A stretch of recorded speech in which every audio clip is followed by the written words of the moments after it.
Sot do të flasim për një temë që prek çdo biznes kohëve të fundit, çdo brand dhe madje edhe secilin prej nesh. Në një kohë kur konkurenca është shumë e madhe, bile më e madhe se kur, vëmendja e publiku mbetet vetëm pak sekonda. Sa e rëndësishme është ta kesh një strategji shumë të duhur. Për t'i dhënë përgjigje pyetjeve në studio kemi edhe një nga emrat më të njohur të industrisë kreative në vend, Y Agency. Shënoi 10 vite aktivitet, një dekadë mbushur me projekte, fushata dhe bashkëpunime me brande shumë të njohura ndërkombëtare. Për të folur për rrugëtimin e agjencisë, sfidat e marketingut modern dhe mënyrën se si ndërtohen brandet për pa lënë gjurmë të mëdha, vetëm me hapa të vegjël. Sot kemi kënaqësinë edhe të mirëpresim Rilind Hoxhën. Rilind, mirë se erdhe. Mirë se ju gjeta Gjadan, faleminderit shumë për fjalët e mira. Nuk ja huqe heq. Puna e ka bo me i thonë. E shënuat 10 vjetore, kur e shikon pas nga fillimet e para, nga ideja e parë sigurisht, cili ka qenë momenti që të ka bo me kuptu se kjo agjensi kishte potencial? Me thënë drejt është, janë plot momente, nuk është një moment i veçantë, mirë po rrugtimi jonë ka qenë shumë interesant për shkak se ne kemi fillu vetëm si një studio për fotografi dhe video, po ajo kërkesa dhe klientat punën tonë e vlerësuan shumë dhe na dhanë besimin të udhëheqin bizneset e tyre tashmë veç dhe 10 vite. Po. Dhe kjo është ai momenti që mund të them që na ka bën neve krenare, na ka bën me qenë uaj për shkak se një mbas një klientat njëri tjetrin e kanë pru edhe kjo është diçka që s'mundem në asnjë mënyrë tjetër me tregu, po vetëm me punë edhe me punë dhe me dëshmi. Çka do të thotë ta drejtosh një agjenci marketingu, më saktësisht se jo që të gjithë e dinë dhe janë skeptik kur flasim se çdo gjë shkon me agjenci marketingu. Me të vërtet pjesa më e vështirë është menaxhimi i kërkesave të klientave. Klientat për çdo ditë kanë kërkesa të reja, për çdo ditë kanë probleme të reja. Dhe ne për momentin menaxhojmë mbi 22 klienta, do me thonë ato janë 22 kërkesa në ditë, 22 probleme në ditë. Mjafton 22 telefonata ti marrësh në ditë e jo më... Fiks ashtu. Kjo është sfida më e madhe, do me thonë të gjesh mënyrën se si m'ja zgjidh njerëzve problemin. Çka nuk imagjinon publiku, çka nuk sheh publiku, çka nuk di publiku për një agjenci? Do me thonë, puna e pregaditjes është pjesa që mund të them 70% e punës që nuk shifet asnjëherë në Instagram ose në rrjetet sociale si produkt final, është pregaditja, analiza, shikon konkurrencën, e shef çka kanë bo ato, çka kanë bo mirë, çka s'kan bo mirë, çka dush me bo. Jo secili produkt është i njëjtë, jo secili produkt e ka të njëjtën audiencë. Do me thonë çësia e çdo kampanje ose çdo pjese është e kustomizuar vetëm për atë kampanjë, nuk është si me thonë një rregull dhe për të gjithë funksionon njëjtë. Shablon e marrim në Excel e hapim dhe i vendosim edhe. Sa ka ndryshuar nga viti 2016 deri 2026 marketingu në përgjithësi? Me thonë drejt, në fillim, kur kemi fillu, kemi pas vështirësi mi bind klientat se duhet jenë prezent online, është era e re që duhet gjithkusht jetë aty. Tashmë kur janë krejt aty, pjesa e vështirë është qysh me mbajt vëmendjen e njerëzve, qysh me qenë viral, qysh me qenë në kontinuitet i ndjekun ose i përfolin prej publikut. Ndryshimi është, mendoj që përpara jemi mundu mi bind që duhet jenë online, tash duhet me mundu mi bind edhe me pasë si qasja online nuk është vetëm me postu një foto në Instagram ose Facebook ose një reel, po thjesht duhet mu mendu edhe me dhonë një... Me pas ndikim ajo foto apo ai reel. I përmendë rrjetet sociale edhe viralitetin. Tani TikToku, Instagrami e bëjmë punën e vetë, po në kohën e TikToku dhe Instagramit, pse duhet të ekziston edhe agjencioni marketingut? Për shkak se në TikTok edhe në Instagram janë veç disa platformat të cilat ne normali përdorim për marketing, janë eventet, janë promocionet, testimi produktit në varet ashtë me çfarë produkti flasim në markete. Në më thënë, ka pika që nuk mjafton vetëm Instagram edhe TikTok ose Facebooku, duhet me i kap edhe pika tjera. Normal, për brende ma të vogla, është i mjaftueshëm, funksionon, shet, mbi të gjitha, po. Prandaj janë të rëndësishme, po nuk janë të vetmet. A ekziston që një produkt të jetë i mirë, por mos të ketë sukses për shkak të marketingut?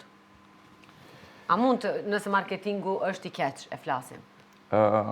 Disa shembuj që kam mëj me u kujtu, janë për shembull që mundemi me bo krahasim. Për shembull ka një brand, tash nuk po më kujtohet emri, po kur e lansu në fillim ishte shumë interesant e krejt, mirë po ai viralitet, ai hype u shok shumë shpejt, edhe çka bon ato, kapën e kanë rebrandu prej në fillim, komplet brandin, me emën tjetër, është brand për delivery worldwide, si brandet. Si UPS, si këto, po. Po, edhe e kanë ndru komplet qasjen, du të thëmë për asë një vit të ta, edhe kanë pas rritje mbi 600%. Do më thonë, për një kohë shkurt, një gabim ato që e kam përmirësu shumë shpejt, edhe rezultati është shumë faktik, shifër, 600% rritje, kush nuk ishtë dasht.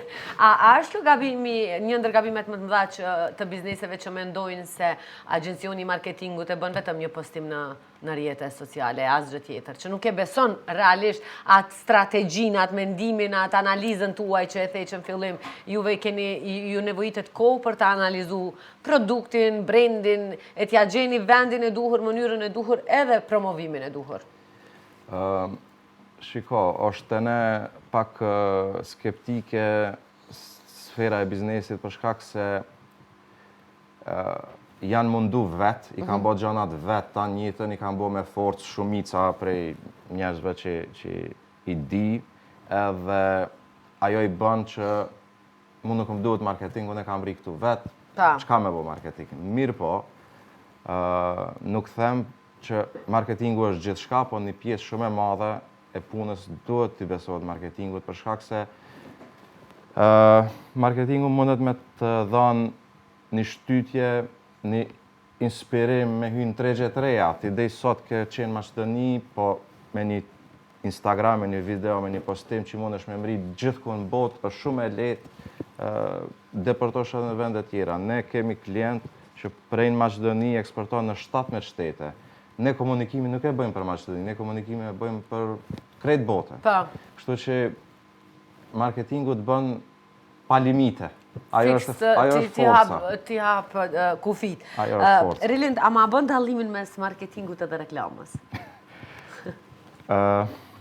Reklama është normal, një pjesë shumë e vogël e komplet branshës marketingut. Thash edhe ma herët, marketingu miret edhe me analizë, miret me konkurencë, miret me kështu, por reklama është, si me thonë, produkti finali një punës të madhe që e paketon me artista, me influencera në barë tash për kampanjës, edhe e lanson si një video ose një si tash edhe Reels, me trejen, Instagram, TikTok, dhe me thonë, këto për gjona, këto janë dallimet. Marketingu është një pjesë shumë ma e gjanë se vetëm një reklam. Që ne nuk e shofim, në fakt.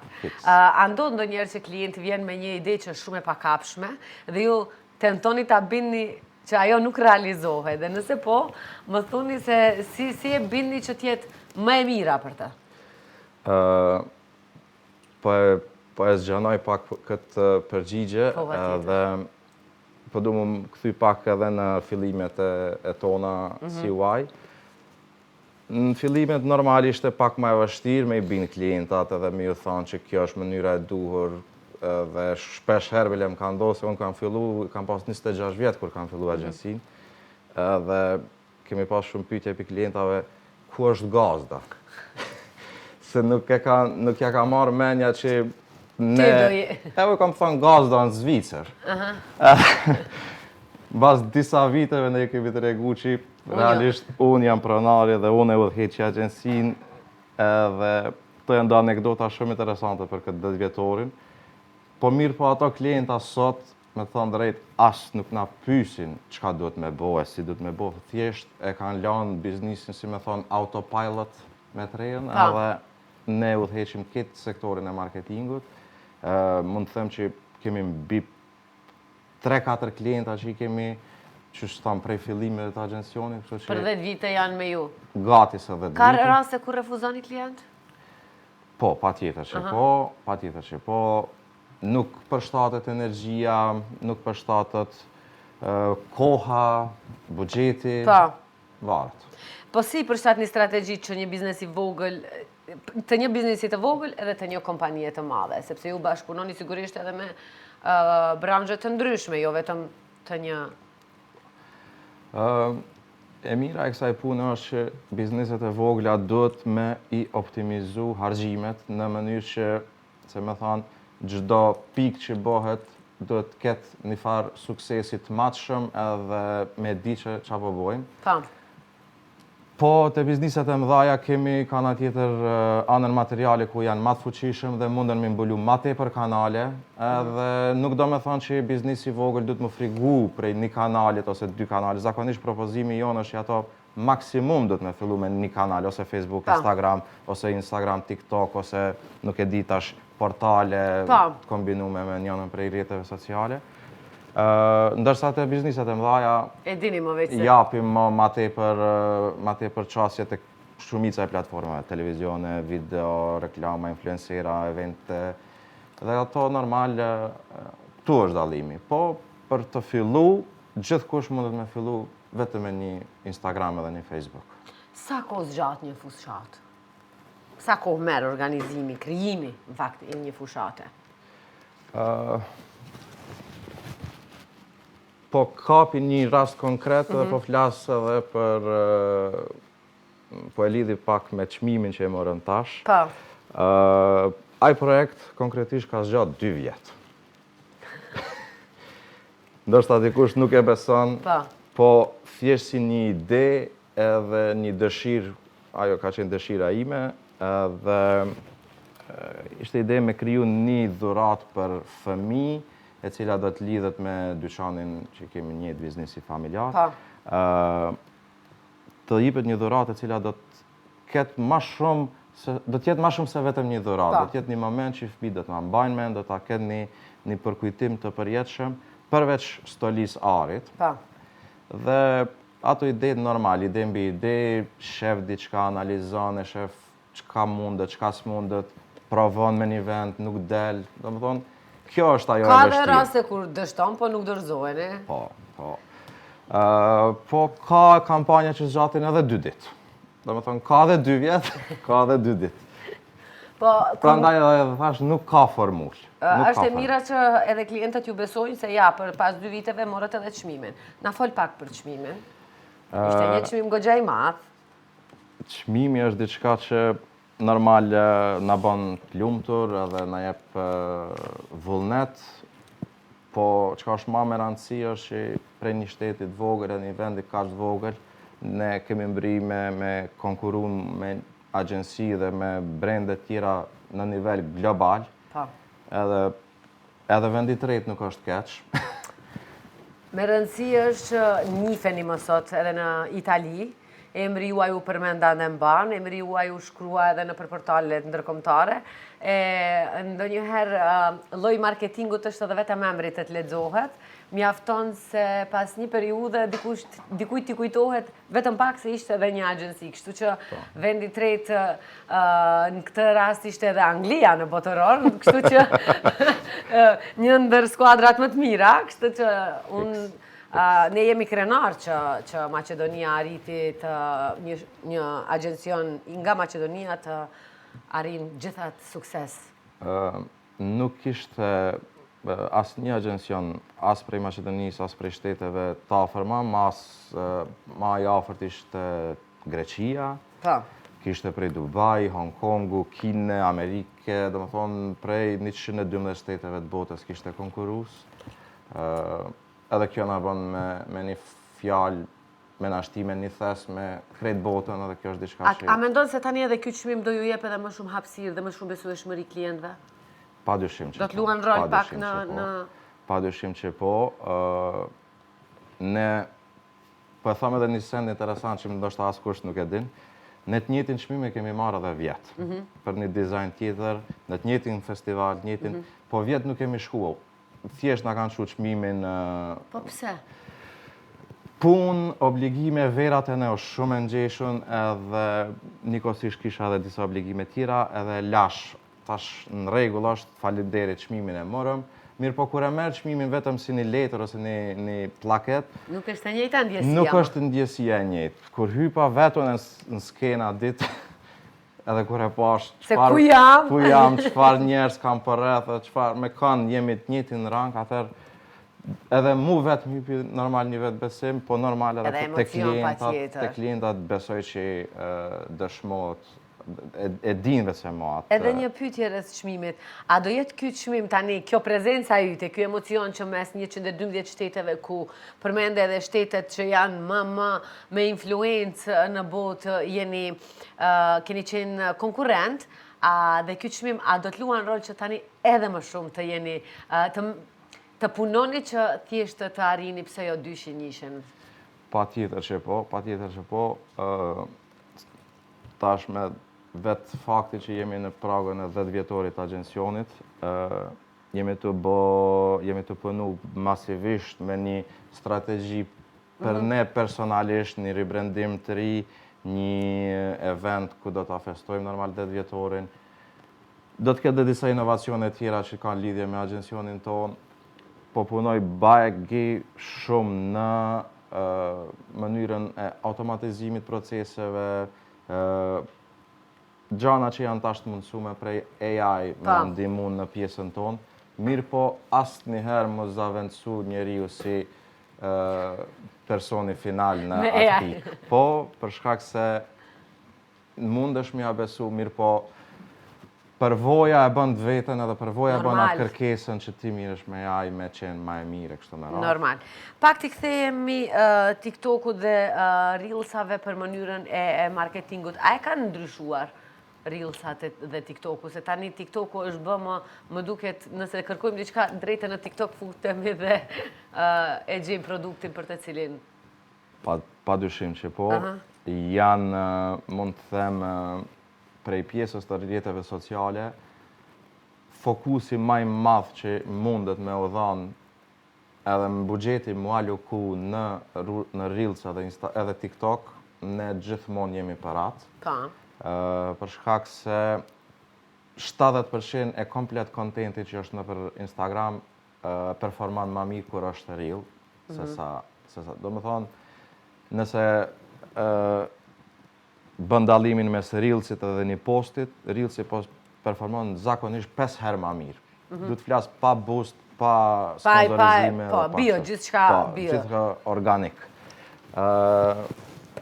TikToku normal e ka të fuqinë e vetë për shkak se është i papredikueshëm edhe mundet diçka e shumë e thjeshtë me shku viral. Mirë po tregut e ne e përdor TikTokun më tepër për influencer dhe jo vetë brendet me kriju content si që është Instagrami. Shumë pak brendet e ne kanë TikToka, ma shumë erën me çështjen e influencerave. E vërtet. Ne kemi TikTok për klientat tanë tashmë gati se 5 vite, po prap Instagrami edhe Facebooku të ne janë më të pranueshëm si për brende. Për brende. Përmende keni TikTok edhe personal, çka kërkon algoritmi, si funksionon algoritmi, se e tham edhe pak ma herët e shumë e paparashikueshme. Ndonjëherë ke një viralitet shumë të madh nga një gjë shumë e thjeshtë që e poston ad hoc, ndoshta edhe pa e menduar mirë as editimin as me shumë gabime, ndërsa ndonjëherë kërkon atë perfeksionizmin, po nuk arrihet dëshira. Mendimi im është që TikToku po është i papredikueshëm, po ka nga tjetër edhe ka disa trika dhe mënyra se si mundesh me fut një video me pak ma tepër me marrë hype. Normal ato janë teknika që quhen hooks, mënyra shpejta, si me 3 sekondat e para. Me tërhiq po. Më thonë, kjo është pak ma tepër me hynë psikologjinë e njeriut e se njeriu mendon, mirë po kemi plot raste kur e dim edhe i kemi pa që njerëz random kanë pas sukses. Do më thonë, nëse ata njerëz random kanë pas sukses, ne me marrë të njëjtën ide, me riproduku normal, me adaptu për tregun tonë, funksionon. Çka është më shumë e rëndësishme se e folëm atë organiken, shumë ndjekës, më shumë ndjekës apo një komunitet aktiv? Ka persona që kanë më pak ndjekës, po e kanë atë numër aktiv, ndërsa ka persona që kanë shumë ndjekës dhe asgjë. Me thënë drejt, tash mbarët edhe normal qa donë me përfitu brendi. Nëse brendi donë me përfitu vetëm shikueshmëri edhe famë edhe mu përfol nga masa, atëherë po ndjekësit janë me rëndësi, shikimet janë me rëndësi, viewsat janë me rëndësi. Mirë po, nëse keti një audiencë të limituar ose një publik që është e targetuar specifikisht, numrat nuk janë kurrë, thjesht komuniteti vlen shumë më tepër. Po kur i kemi të dyjat, atëherë është hala më e mirë. Po sa është e rëndësishme për zgjedhje adekuate një influenceri për një brand të caktuar, se jo çdo influencer mund t'i bën të gjitha, ndonjë brand kërkon edhe gjenerata më të reja, mirët edhe pak më herët varet se çka ofrohet, dikush duhet edhe të jetë më në moshë, dikujt i duhet femër, dikujt mashkull. Si e bëni për zgjedhjen e influencerave dhe sa është e rëndësishme roli i influencerit pikërisht në marketing? është një trend që është në rritje, është një trend i mirë, për shkak se me të vërtet bizneset kanë qasje në një numër të madh të njerëzve që nuk kishin pas mënyrë tjetër me i mbri. Mënyra më e mirë kur influenceri bashkëpunon me një biznes është kur është me të vërtet ai përdoruesi i produktit. Jo vetëm me bë një reklam, që thojnë këto, vetëm hajt. Po. Ajo është dëshmia më e mirë. Kemi momente kur një influencer duhet me ndru opinionin e njerëzve për një produkt, atëherë normal duhet jetë një strategji pak më ndryshe, duhet jetë më afatgjate, nuk mundesh vetëm me një post, me një video me arrit efektin. Tash ka normal, si s'ka formull. Mirë po, influencerat janë bë pak shtrejt kohën e fundit. Pse po ndodh kjo ti Rilin, sepse tani po dëgjojmë edhe sa shumë marramence, sidomos në tregun kosovar, nga i kemi dëgjuar ca intervista me mijëra euro marrin për një video që personalisht për mua më duken më shumë skeqe humoristike se sa bindje personale për një produkt, se shumë mirë e unë më shumë i besoj një personi i cili konstant më flet për një produkt, sepse është duke e konsumuar se sa dikush që më bën skeqe humoristike dhe kërkon mira euro. Pazari i Kosovës është ndryshe. Po edhe te ne nuk është se çmimet po. Jo, du të them nuk po krahasojnë atë aspektin e çmimeve, po krahasojnë aspektin e kontentit që promovohet. Kosovë humori është shumë i pranishëm në rrjetet sociale dhe krejt brendet kanë filluar me vë.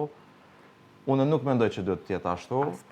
Mirë po, si thashë më herët, influencerat, kërkesa është rrit, numri i influencerave është rrit, cili është i mirë, cili është i keq, ato nuk mundemi me komentu edhe me thonë. Mirë po, vetëm kërkesa normal e ka bë rritjen e çmimeve, se thot, sa dalën e për shembull mi bë 10 video, e bëj një si duhet, edhe marr çmimin që unë ashtu, po nga ana tjetër e runin integritetin personal. Sepse konsumohen realisht. Patjetër.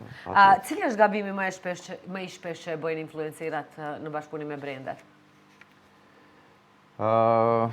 Gabim. Tash me thonë që realisht është gabim.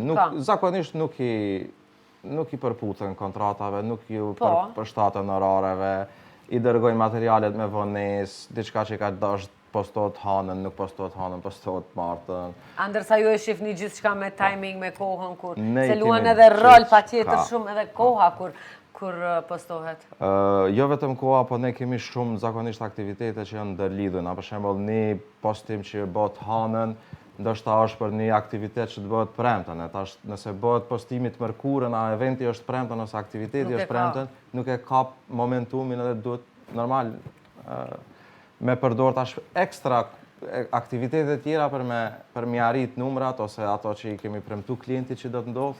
Tash, po, prandaj tash, për çdo Keni ju ditë sfida. 22 probleme. Keni 22 sfida, keni telefonata. sfida. Rilinde përmende AI, e përmende inteligencën artificiale, tani është futur më në çdo industri, përpos se në punët e shtëpisë, në gjithçka tjetër është futur. E thema herët është lehtësim. Nuk e shihni si kërcënim për në të ardhmen. Me të thënë drejt, ne vetë se mo 2 vite aktivisht e përdorim inteligencën artificiale. Jo gjithkohë ne gjenë aplikimin, të jemi sinqert, mirë po shumë procese i ka përshpejtu, i ka lehtësu, pjesën e analizave, normal, gjithmonë e verifikume, jo vetëm me marrë të gatshme si një tekst. Do gjana dhe do sektoret marketingut si pjesën quhet copywriting, ajo është një sektor ku njerëz shkruajnë tekste, bëjnë scenografi e këto gjana. Këto pika do të shuhen, nuk ka dyshim. Do të këto rrezikohen nga AI-ja. Nuk ka dyshim. Prap, them, ai që është i mirë do të mbijeton edhe do ta kontrollon ai vetë atë tekstin edhe ai do ta... Po nuk do jenë më 5 persona në një sektor. E vërtet. Në këtë pikë do të ketë shkurtim, sigurt, kontenti do të bëhet më i lehtë për njerëz për me u prodhu, po nga ana tjetër, shumica e brendeve tash kanë dalë me kampanja me dëshmu që video ose produkti ose gjanat nuk janë AI. Do me thonë, prap njeriu... Një reklam në antireklam. Prap njeriu del si kryesori. Patjetër. Si kriju, si kryesor. Dua ta bëj një pyetje si matet suksesi i një fushate, shitje, klikime, apo diçka tjetër? Se kemi shumë klikime, ndërsa asnjë shitje, ndërsa kemi pak klikime. Se ndonjëherë edhe dikush nuk bën klikime ose nuk bën like vetëm për arsye personale, ndërsa produkti i duhet dhe e blen. E vërtet. Tash krejt mvaret cili ka qenë qëllimi i parë. Nëse jemi nis për të rritë shitje, matet me shitje. Nëse jemi nis me bo diçka virale dhe me pa njerëz dhe më përfole me qenë si top tem, atër shikojmë views-at, shikojmë influencerat, shikojmë like-at. Po në fund bëni analizë se të gjithë projektit? Pa tjetër po. Merrni edhe feedback nga klienti që... Pa tjetër që po. Procesi i të gjithë, për shembull klienta që menaxhojmë rrjetet sociale, në fund të mujit, kur kryhet muji, ne çojmë patjetër report, në cilën pjesë ka pas sukses, pse ka pas sukses, nëse sponsorizohet, çfarë feedbacku kemi marrë për sponsorizimeve, zakonisht kur kemi link ose klikime, sa klikime ka pas. Po feedbacku më i mirë është kur klienti thotë, mirë është, kemi pas shitje, e kanë marrë vesh produktin, raftet janë zbrasta. Perfekt. Këto gjana janë për neve normal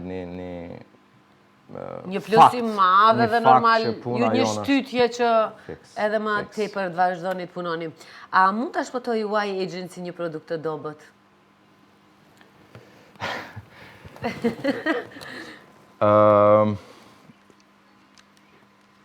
E vetëmja mënyrë, tash, si me thonë, ne si agencion kemi forcën, kemi mundësin me pru klientit që thojnë të dera, edhe me shtymë rena, po ndoshta edhe me ble një herë. Po një produkt që nuk është i mirë, klienti më herën e dytë shumë vështirë vjen. E vetëmja mënyrë për një klient ose një produkt më ble në afat gjatë është nëse është një produkt që është bo trend, është bo viral, edhe është, si me thonë, i patjetërsueshëm e pas edhe pse ndoshta s'ka asnjë farë kuptimi.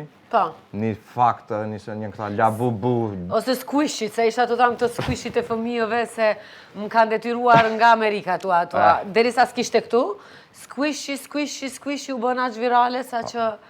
Edhe kjo është marketing, në fakt. Kjo është patjetër, do me thonë me ta shtit që është e patjetërsueshme ti me pas këtë produkt, se për ndryshe I ke në shtëpi? Jo, si ka ama labubut po, sigur pas ke pasi përmende. Jemi infektu edhe në të trendeve. A ka klient që kërkojnë të më bëj viral, ndërsa nuk i dëgjojnë rregullat dhe nuk i dëgjojnë atë rrugëtimin deri te bërja viral, se nuk mundemi ne ajde tani e postojmë një foto dhe bëhemi viral. Nuk ka klienta që nuk dëgjojnë, po ka klienta që guten. Edhe dojnë... Po thash, nuk i dëgjon, nuk don të shkon nëpërmjet gjithë hapave. Fiks, dojnë me atë rrugën e shkurt edhe shpejt, normal, krejt e kam për gut, krejt dojnë me shit ma shumë. Po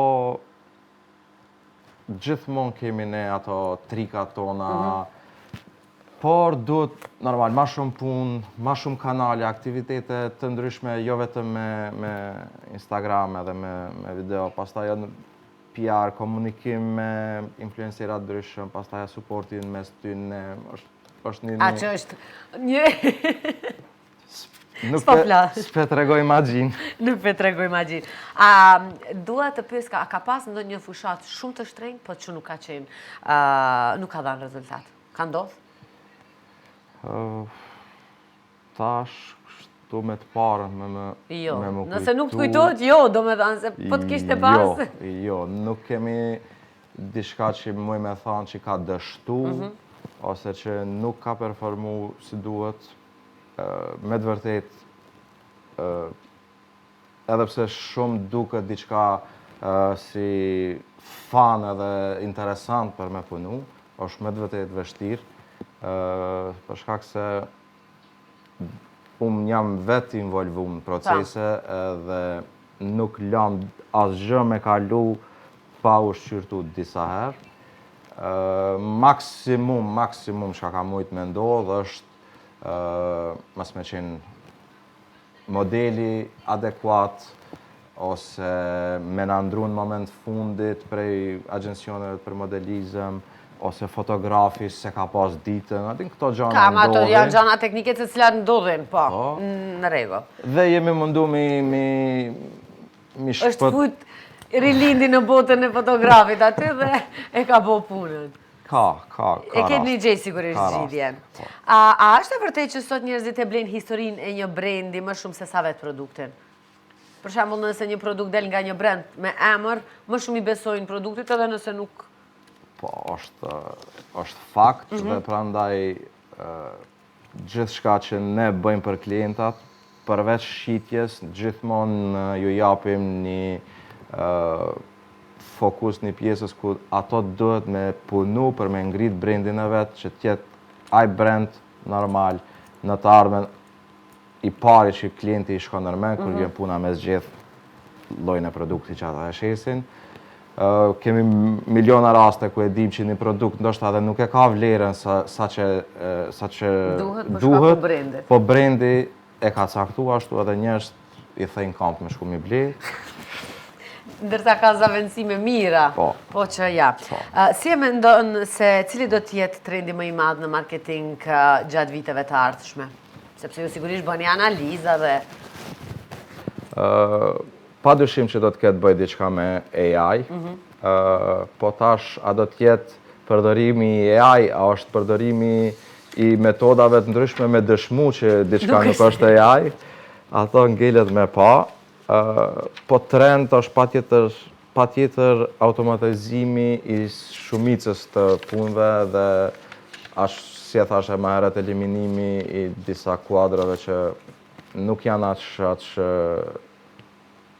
kanë qenë shumë të rëndësishme, po tash teknologjia i ka zavendësu. Këto pika mendoj që do t'jenë diçka që do ndodhë. Po viraliteti dhe besueshmëria në produkt, ajo do të vazhdash. Po, ku jemi të viraliteti, nëse nesër do t'hiqet Instagrami dhe TikToki? Çfarë do bëj?